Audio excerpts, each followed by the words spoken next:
This is gonna be nice and serious.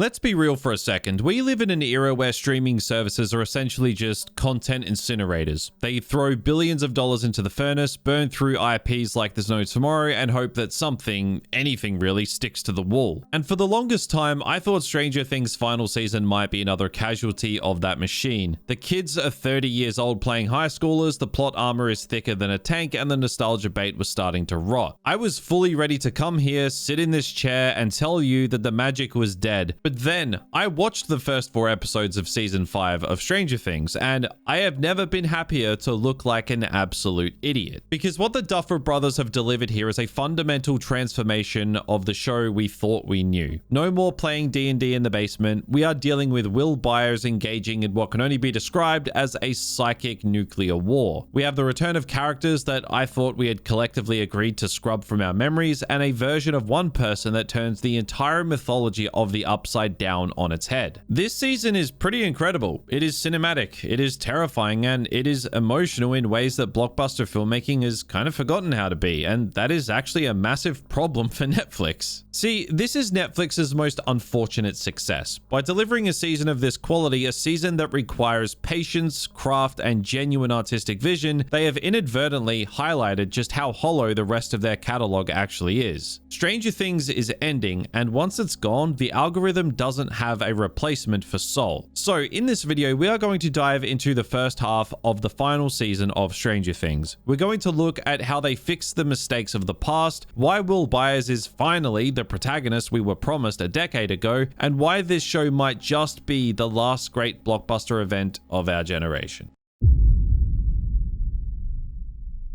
So, episode 1, The Cruel, was kind of rough. It was the television equivalent of starting a manual transmission car uphill. It stalled, it sputtered, and for about 71 minutes, I had that sinking feeling in my stomach that maybe the magic was gone for good. It's clunky and awkward. I really felt it was a mandatory corporate orientation video for the apocalypse. It was absolutely burdened with exposition dumps. I mean, we have to talk about the radio station scene with Robin because it is the perfect example of everything wrong with modern streaming writing. That was a Wikipedia article being read aloud to catch up the audience members who spent the last 3 years watching TikTok instead of rewatching season 4. It felt incredibly inorganic. A data dump truck backing up and unloading onto the screen because the writers were terrified we wouldn't understand the stakes unless they spelled them out in bold capital letters. And don't get me started on the acting in that premiere. I love this cast, I really do, but there are moments that feel genuinely wooden. It is almost like they are shaking off the rust of a 3-year hiatus in real time. The dynamic between Hopper and Eleven feels regressive, like we are suddenly back in season 2, watching a repetitive cycle of overprotective dad versus rebellious super teen that we have already resolved years ago. Mike is also just there, existing, Eleven's boyfriend, and little else. It is frustrating because these are characters we have spent a decade investing in, and for over an hour, they feel like action figures being moved around a board just to set up the plot. And then there was the quarantine aspect. For a town literally sitting on the mouth of hell, Hawkins feels bizarrely normal. It lacks the claustrophobic dread you'd expect. I think it didn't reflect trauma. It reflects a writer's room that maybe didn't want to remind us too much of our own real-world pandemic experiences. It is safe, it is tepid, and it is boring, but then something happens. Episode 2, The Vanishing of Holly Wheeler, rips the entire gearbox out and replaces it with a jet engine. The moment that Demogorgon crashes through the window of the Wheeler house, the show stops messing around. We move to a straight up home invasion horror movie, Alien style. Okay, this is Stranger Things. The tone plumbs into pure dread. We went from clunky exposition to seeing 3 legacy characters, Karen, Ted, and Holly, put in immediate mortal danger. Putting a child in the crosshairs of a monster isn't safe TV. It's dark, it upsets people, and that is exactly the visceral wake-up call the season needed. It is hard to overstate though just how jarring this transition is. We go from a 70-minute episode that feels like it's checking boxes on a corporate spreadsheet to sequences that genuinely made me forget to breathe. And there is more. The pacing in episodes 3 and 4 tightens like a noose. You stop checking your phone, you stop rolling your eyes at the dialogue because the dialogue stops mattering as much as the sheer overwhelming visual storytelling. It's the difference between content and cinema, and seeing Netflix actually pull off the latter is a rare, beautiful thing. By the time I hit episode 4, Sorcerer, I I was watching what might be the single best episode of the entire series. And it's not just about better action or cooler monsters, it's about narrative clarity. The show remembers its roots. I see a return to the mystery and horror that defined season 1, but elevated by a decade of filmmaking experience. The subplot with Holly in the book, A Wrinkle in Time, provides a thematic anchor that feels earned, but the real MVP of this turnaround is Will Byers. And we are going to talk about him a lot more later, but let's just acknowledge right now that seeing Will go from perpetual victim to the absolute powerhouse of the group is the dopamine hit we all needed. Seeing him finally take agency, finally stop being just a plot device for everyone else's trauma and actually becoming the sorcerer Mike named him, it is electrifying. The climax of Volume 1, where Will steps up and essentially controls the Demogorgons, that is full circle storytelling done right. It recontextualizes everything we thought we knew about his connection to the Upside Down. So yes, the start is rocky and clunky, exposition heavy and a bit of a slog, but the shift into greatness is a violent correction. The Duffer Brothers realized that they didn't need to hold our hands anymore. They needed to scare us. They needed to hurt us. And by the end of Volume 1, they absolutely succeeded. We went from worried to holy shit in record time. Stranger Things might have stumbled out of the gate, but it is definitely sprinting toward the finish line.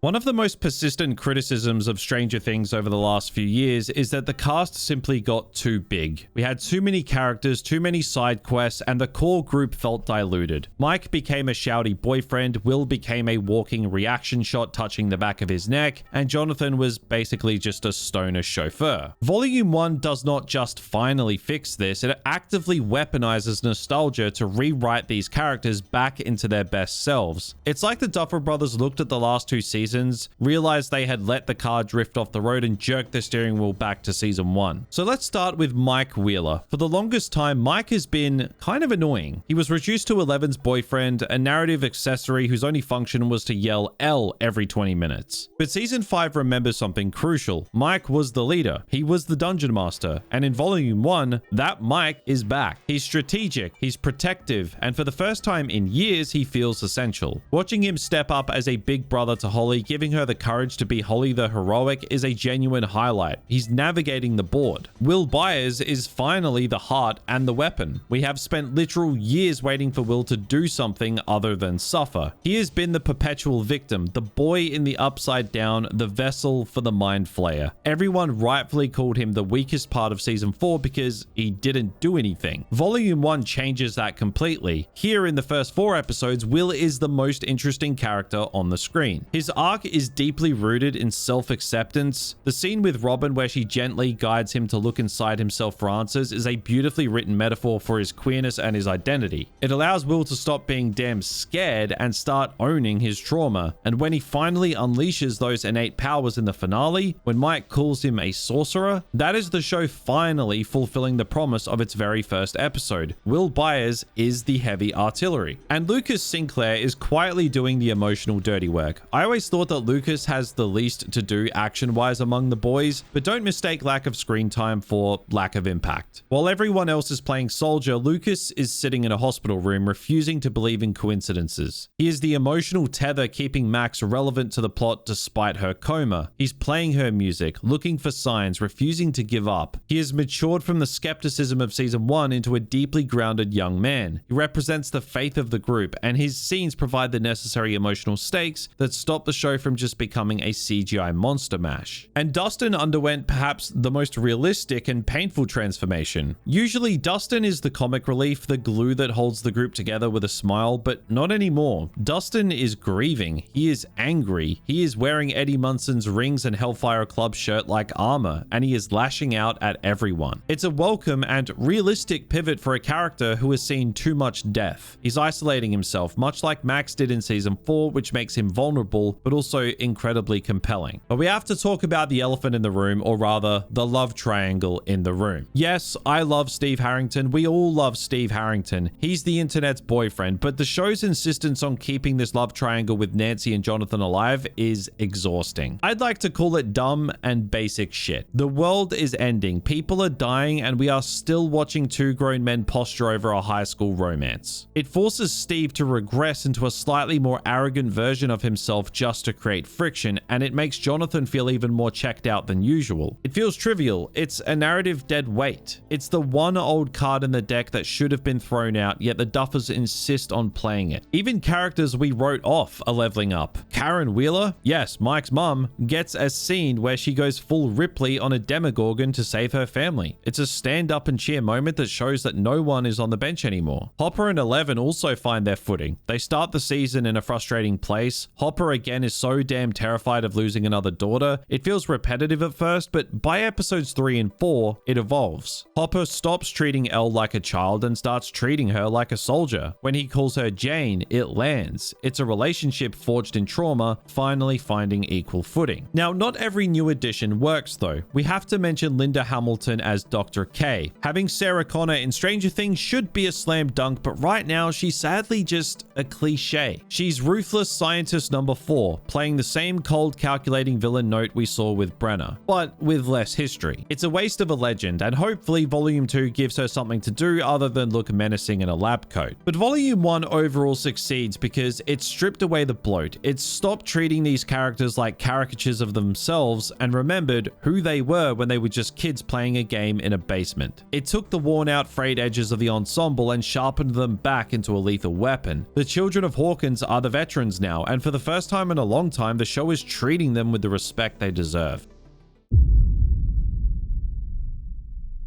If you watched season 4 and thought, man, they really just made Will Byers' entire personality about him having a haircut from a medieval peasant and crying in a van, you weren't alone. For years, Will has been the punching bag of Hawkins. He was the kid who got taken, the kid who got possessed, the kid who touched his neck and said, he's here, like a broken motion sensor. He was a plot device, not a person, but Volume 1 changes everything, and I mean everything. We have speculated about this for years. We've seen the fan theories and Reddit threads, but seeing it happen, seeing Will step out of the shadows in the finale, eyes rolling back white just like Vecna, blood dripping from his nose just like Eleven, and absolutely obliterating a pack of Demogorgons with his mind, it's totally awesome. But more importantly is how he has the powers. Mike calls him a sorcerer, distinguishing him from a wizard who learns magic from a book. A sorcerer's power is innate. It's in his blood, and the show makes it brutally clear where that power comes from. Will didn't get injected with a serum in a lab. He got it because Vecna violated his mind in season 1. He got it because he was possessed by the Mind Flayer in season 2. His power is a scar. It is the direct result of his trauma. And watching him turn that trauma into a weapon is infinitely more powerful than watching Eleven lift another tank. The visual language here is deliberate and terrifying too. When Will kills those Demogorgons, he doesn't just push them away, he twists their limbs, he snaps their bones, he kills them exactly the way Vecna killed Chrissy and Fred. It's brutal, it's visceral, and it confirms the darkest theory of all. Will is a Horcrux. Yes, I'm using the Harry Potter analogy because it's perfect. Vecna, in his arrogance, accidentally created his own worst enemy. By marking Will, by leaving a piece of himself inside this boy, he gave Will the keys to the kingdom. He handed his enemy a nuclear weapon that can control his own army. It's the classic Voldemort mistake, creating the Chosen One out of sheer hubris. Will is plugged directly into the hive mind's command center. He sees what Vecna sees, he feels what the monster feels, and for the first time, he isn't hiding from it, he's using it. Will's story has always been about shame. Shame for being the zombie boy, shame for feeling different, a thinly veiled metaphor for his sexuality that the show has finally stopped dancing around. He has spent 4 seasons feeling like a mistake, looking for validation from Mike, from Jonathan, from anyone but himself. The breakthrough happens in a quiet scene with Robin, perhaps the most important scene of the season. Will's power comes from accepting who he is. It comes from total self-actualization. Call me crazy, but Noah Schnapp deserves an Emmy nod for this. He plays Will with such raw vulnerability that when he finally snaps, when he finally stops being damn scared, you feel it in your chest. The moment he realizes he can control the monsters is a reclamation of his body and his mind. He is taking the very thing that victimized him and forcing it to kneel. And this recontextualizes the entire series. Suddenly, season 1's story becomes an origin story. story. Season 2 is a power transfer. Will Byers was never the sidekick, he was the dormant volcano the entire story was built around. Looking ahead to Volume 2, the implications are terrifying and exhilarating. If Will is connected to the hive mind, he is a general. I think he might be god tier powerful, potentially stronger than Vecna himself because he understands love and friendship in a way Henry Creel never could. We are setting up for a finale where Will and Eleven fight side by side, the mage and the sorcerer, twin avatars of trauma taking down the monster that made them. Now, there is a minority theory floating around that scares me a bit though. Some theories suggest that to defeat Vecna, Will might have to replace him, that he might have to stay in the Upside Down as its keeper to keep the gates closed forever. It would be a tragic Frodo or Loki-like ending, saving the Shire or multiverse but never being able to live in it. I hate it, but I can't deny it would be poetic. So for everyone who complained that Will was useless, that he was just there to cry and look pained, Volume 1 is your apology letter. Will Byers is back, or even born. He is the heart of the show now, and for the first time in Stranger Things history, the monsters should be the ones who are afraid.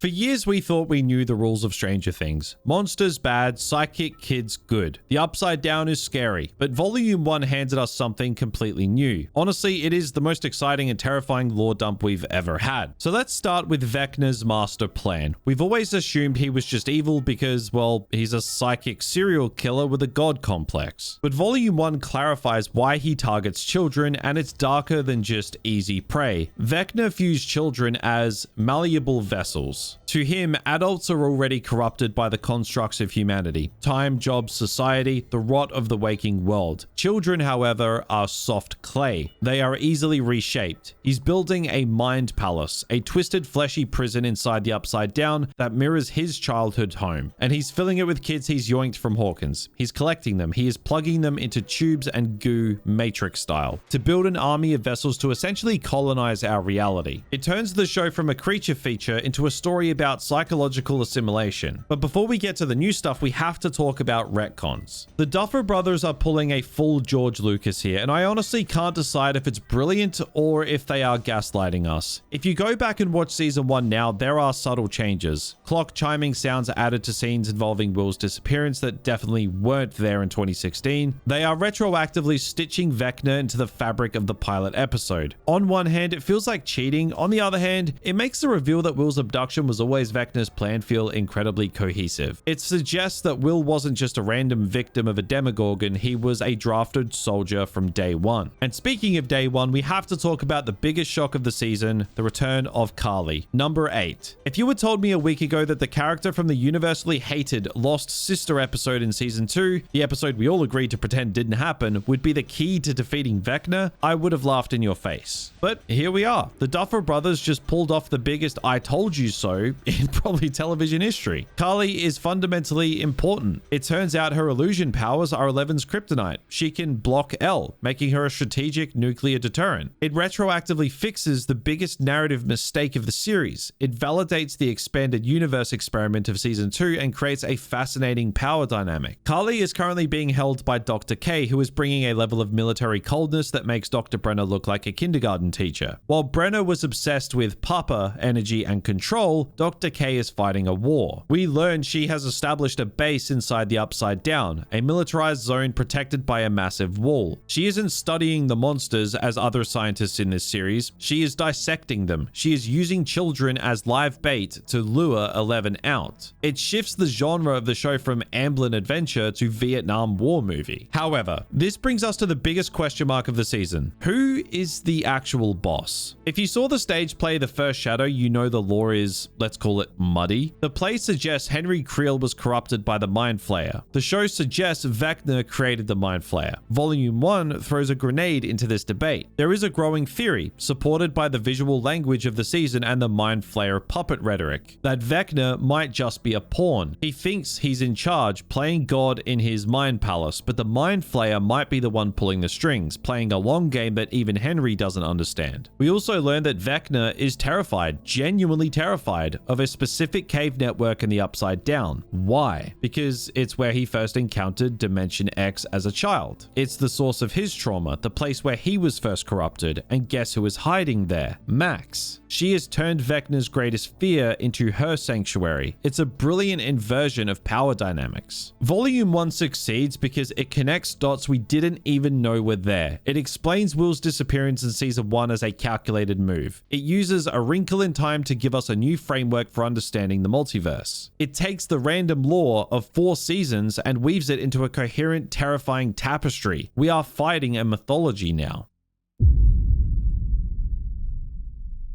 If you watched the premiere and worried that Stranger Things was becoming a bloated CGI-heavy mess that forgot how to be scary, you weren't alone. Episode 1 felt a bit like it was sleepwalking through a green screen set, but then Episode 2 happened, and Episode 3 happened. So let's talk about the spectacle, because Volume 1 looks purposeful. In an industry currently plagued by the grey sludge aesthetic of streaming content where everything is lit flatly so it can be watched on an iPhone on the subway, Stranger Things demands that you turn the lights off. The turning point is undoubtedly the opening of Episode 2, The Vanishing of Holly Wheeler. The Demogorgon attack on the Wheeler house is a masterclass in tension. It abruptly shifts genres into a home invasion horror movie. I could compare it to Poltergeist and Alien, specifically the scene in Aliens where Ripley and Newt are hiding underwater. It's claustrophobic, it's visceral, the Demogorgon feels genuinely feral again, a living predator tearing through drywall like it's wet tissue paper. It brings back a sense of physical danger. But the real flex of the season is the involvement of Frank Darabont. This is the guy who directed The Shawshank Redemption, The Green Mile, and crucially, the most devastating horror movie of the 2000s, The Mist. If you've seen that ending, you know why. He came out of retirement to direct Episode 3, The Turnbow Trap, and you can feel his fingerprints everywhere. Darabont wrote A Nightmare on Elm Street 3, Dream Warriors, which is the foundational text for the entire Vecna attacking in dreams concept. The episode feels distinct, grittier, and more grounded.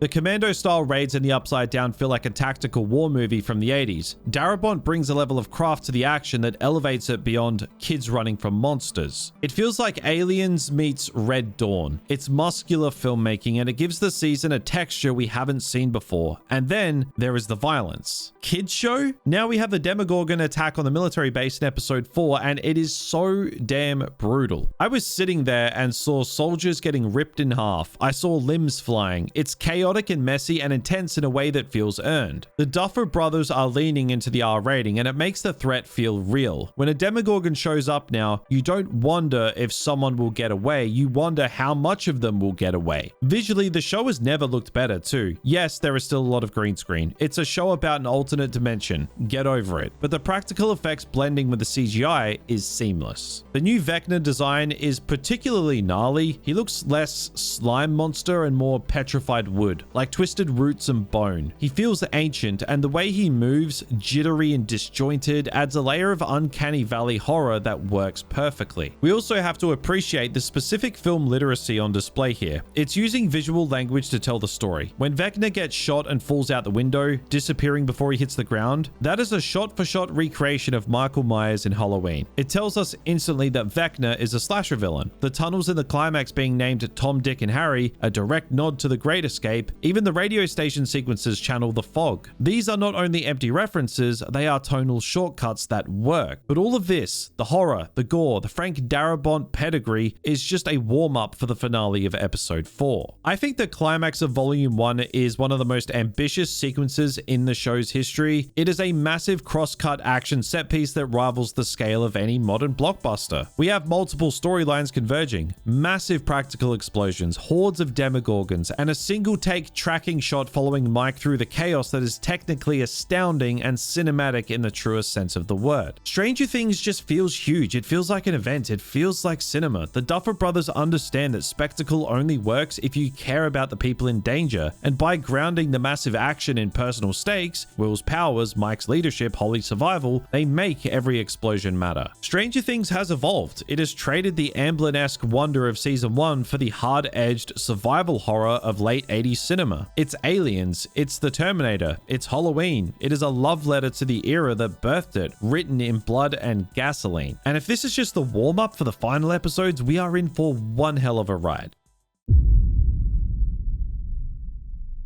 So we just spent a lot of time talking about explosions, practical effects, and Frank Darabont turning Hawkins into a war zone. And don't get me wrong, I love that stuff. I am a simple man. I see a Demogorgon get shredded by a machine gun and I am a happy boy. But spectacle is empty calories if you don't care about the people running away from the explosion. And this is where Volume 1 actually surprised me the most, because for the longest time, Stranger Things has been terrified of letting these characters grow up. We've had 30-year-old actors playing high school freshmen, engaging in Scooby-Doo hijinks while the world burns. It was starting to feel ridiculous, but season 5 finally looks at its cast and says, okay, the party is over. On the side of this trauma coin, we have the adults, specifically Hopper and Joyce, grappling with the fact they can no longer protect their children. I mentioned earlier that the Hopper-Eleven dynamic felt repetitive in episode 1, and I stand by that. But as the season progresses, you realize this regression is actually a trauma response. Hopper lost his daughter Sarah. He died in Russia. He almost lost Elle. His suffocation of her isn't just bad parenting, it's PTSD. The payoff for this arc, however, is one of the strongest emotional beats of the series. When he finally accepts that she has to fight, he doesn't just let her go, he validates her. He tells her he loves her and is proud of who she is, not just what she can do. He stops treating her like a loaded gun and starts treating her like a young woman. It's a transition from parent/child to soldier/soldier, and it's the only way their relationship could survive the end of the world. Then there is Max. If you thought the show was going to take the easy way out and just wake her up in episode 1, you don't know the Duffer Brothers. Max is trapped in a psychic construct of Vecna's childhood home. She knows she's in a coma. She is trapped in an existential nightmare hiding in the one place Vecna fears, the cave system. This is horror on a psychological level. It's the dread of being awake in a coffin. The scenes with Lucas sitting by her hospital bed refusing to give up hope are devastating. Lucas is fighting despair. He is the embodiment of the season's core theme, love versus fear. It sounds cheesy when I say it like that, but the show executes it with genuine grit. Lucas believes even when logic says he shouldn't. And while the older kids are dealing with the scars of the past, the show introduces a new generation of trauma through Holly Wheeler. Holly has basically been a background prop for 4 seasons. I think she had maybe 3 lines of dialogue before this year, but Volume 1 makes her pivotal. Vecna targets her not because she has powers, but because she is innocent. He appears to her as Mr. What's It, twisting her childhood imagination into a weapon. The parallels to A Wrinkle in Time, the book she's reading, are not subtle. She is Meg Murray, trapped in a false world controlled by a dark entity, being used as bait to lure the heroes into a trap. It highlights Vecna's true cruelty. He wants to take the innocence of Hawkins and turn it into a vessel for his hate. Volume 1 succeeds because it acknowledges that the safety nets are gone. The D&D metaphors that used to protect the kids, calling the monster a Demogorgon or a mind flayer to make it understandable, are breaking down. The threat isn't a game anymore. The quarantine of Hawkins might feel a bit too normal on the surface, but emotionally, these characters are living in a war zone. They have faced death, they have faced grief, they have faced the darkest parts of themselves, and they have come out the other side not as children playing hero, but as adults accepting the burden of survival. The innocence is gone, destroyed by the upside down, but what has replaced it is something stronger, resolve. And judging by where Volume 1 leaves us, they are going to need every ounce of it.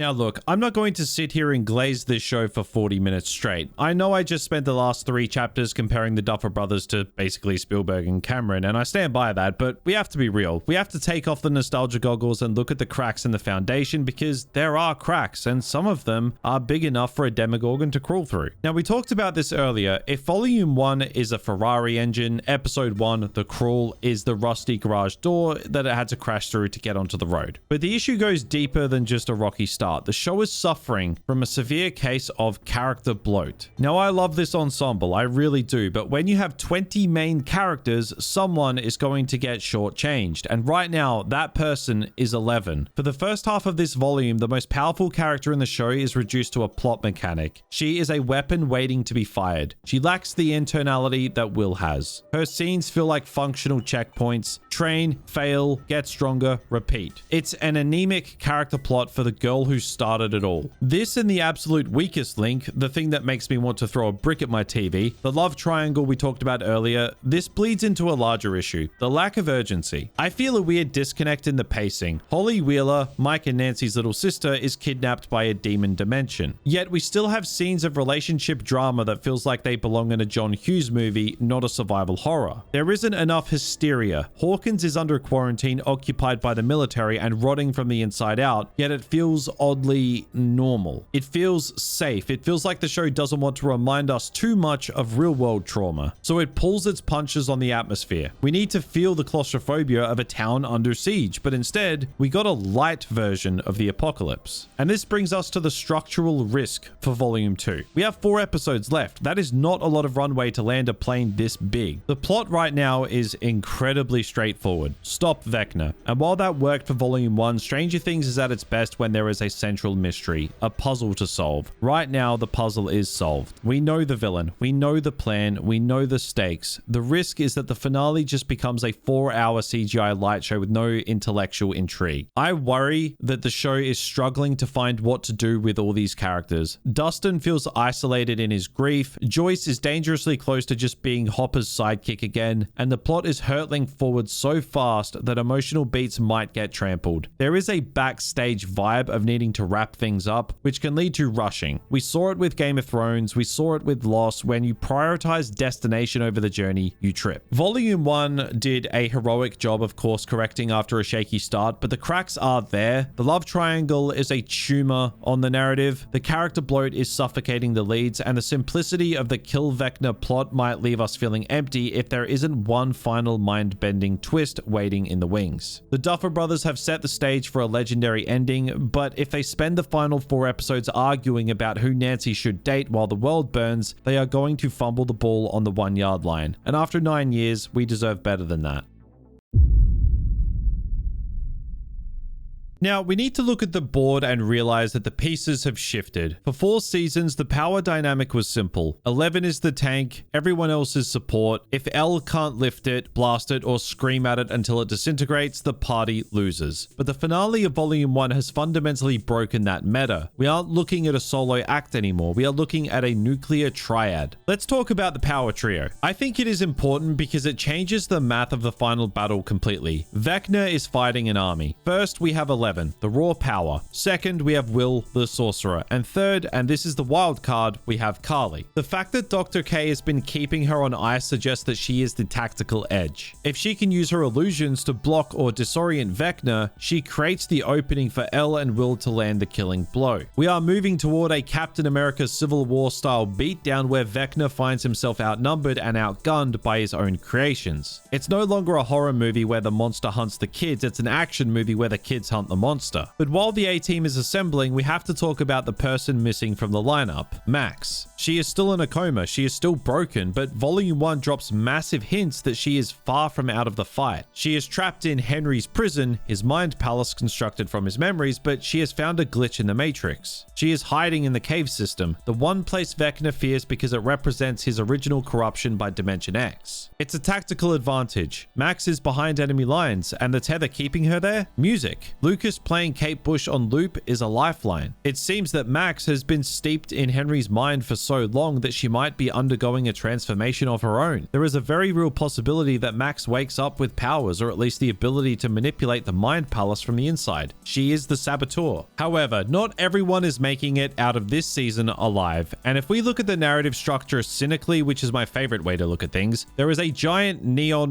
dead meat sign hanging over Jonathan Byers. I complained a lot about the love triangle earlier. I complained that it felt dumb and stale. Well, the easiest way to solve a stale love triangle without making Nancy the bad guy for choosing one over the other is to kill one of them. And right now, Jonathan is the most expendable piece on the board. Think about it. He's planning a proposal. In a horror movie, that is a death sentence. He's the older brother who has lost his direction. His death would galvanize Will, pushing him fully into his sorcerer role. It would devastate Joyce, raising the stakes for her fight, and resolve Nancy's romantic romantic subplot in the most tragic way possible. It feels almost inevitable. Nancy seems annoyed by the whole situation, and frankly, so are we. Killing Jonathan raises the stakes and trims the fat. It's brutal, but it's efficient storytelling. Then there is the geography of the endgame. Vecna has built a wall, a massive Game of Thrones style ice wall around Hawkins in the Upside Down. What is behind it? Is it a fortress? Is it the captured souls of his victims? Or is it the staging ground for the invasion? The show is heavily leaning into the Wrinkle in Time mythology, specifically the idea of tesseracts and folding space. The goal is to merge the dimensions. The center of this wall is Hawkins' lab, the place where it all began. We are heading for a convergence event where the Upside Down will not replace Hawkins, but it might override it. But the biggest question mark is the villain hierarchy. Volume 1 shows Vecna acting tactically. He has learned from his defeat. He has collected his 12 child vessels. He is building an army. But is he the general or is he the soldier? The show portrays the Mind Flayer as Vecna's puppet, a cloud of particles he shaped into a spider, but the stage play, The First Shadow, which is canon unfortunately, implies the opposite, that the Mind Flayer corrupted Henry Creel. There is a massive unresolved tension here. Is Vecna the final boss? Or in a twist that would mirror Return of the Jedi, will he realize he is just a slave to a darker power? Will Byers is the key to this answer. Someone calls him a spy that goes both ways. He sees Vecna, but Vecna sees him. If Will can look deep enough into the hive mind, he might see the strings attached to Henry Creel. And finally, we have the loose ends that make me nervous. Dustin is a ticking time bomb. He is Max 2.0, isolated in his grief for Eddie. Bitterness makes you vulnerable in Hawkins. If Vecna needs one last vessel to break the group's spirit, Dustin is the perfect target. And Dr. K, she's using kids as bait. She's fighting a war of attrition. I don't trust her. I expect her to make a pragmatic decision in Volume 2 that forces Eleven to choose between saving Hawkins and saving her friends. Volume 1 was the setup. It placed the pieces. It gave Will a sword. It gave Elle a shield in Carly and put Max in the enemy's bunker. It built a wall around the town and put a target on Jonathan's back. As for me, I think Volume 2 has to be a sprint. No more slow burn. No more exposition dumps. Just a finale that is brutal, fast, and violent. The tone has been set. The innocence is gone. And if the theories are right, we are watching a battle for the soul of the franchise.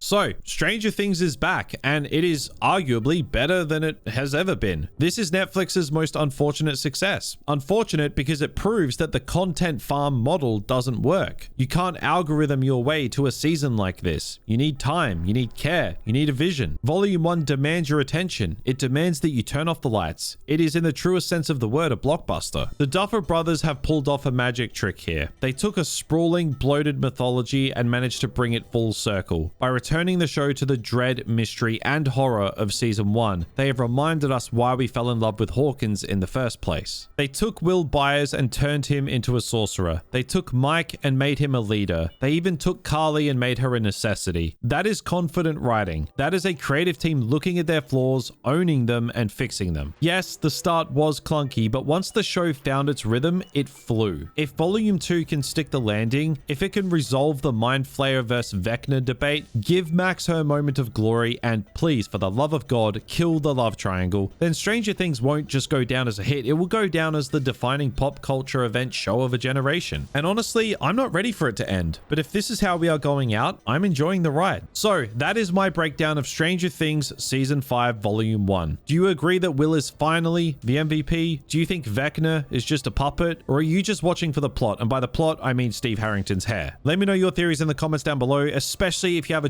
justification for why Jonathan is still here, because I am struggling, guys. So if you enjoyed this deep dive, please drop a like. It goes a long way. Subscribe to the channel for more video essays like this, and hit the bell so you don't miss my breakdowns for the finale when it drops. So until then, take care.